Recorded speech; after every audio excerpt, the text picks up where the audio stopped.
I've had this really interesting question of, is the reason you're choosing to grow out your body hair because you want to reject others before they can reject you? I understand where this question is coming from, but it assumes a fear of rejection that I do not actually have. When I was younger, I did fear that people would think badly of me if I didn't shave, and I accepted that that was a valid response. But by the time I decided I didn't want to do that anymore, I was at a point where, one, it didn't feel at all true that people in my life would think badly of me, because frankly, I don't keep company with people who are that narrow-minded. And two, if someone was to think badly of me, I would think that's kind of embarrassing for them, not me. So that fear of rejection was pretty much gone. And it was because that fear of rejection was gone that I felt more able to make a decision that felt right for me. This is Editing Ellie. I want to correct this a little bit. It's not so much that the fear of rejection was gone. It's more that it had been so severely diminished by the fact that I found it irrational and silly.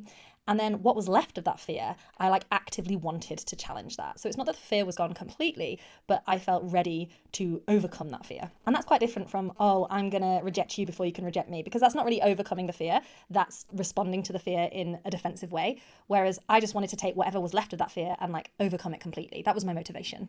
There are times in our lives where we make a decision for ourselves and we instantly feel more confident in our self-expression. I remember feeling super confident when I first cut my hair short. But there are other times where we make decisions for ourselves which involve a greater paradigm shift, and the process is a bit more complicated. When I cut my hair short, I just did that because I thought it would suit me. I wasn't trying to challenge any internalized shame around having short hair. Whereas my decision to grow out my body hair involved a greater paradigm shift. My previous reality was that I was relying on shaving my body hair in order to feel comfortable in public. My nervous system was calibrated to the narrative that having body hair was shameful and wrong. And I wanted to change this because I actually didn't like the process of hair removal. And the idea that women's body hair is shameful didn't align with my values or beliefs. And so I made the decision to shift my paradigm and to work towards feeling comfortable and confident with my body hair. And that was a process. It was never going to be instant. Not every good decision we make for ourselves is going to feel instantly comfortable, because sometimes the decision is about examining and challenging what we're currently comfortable with so that we can choose a more intentional path moving forward.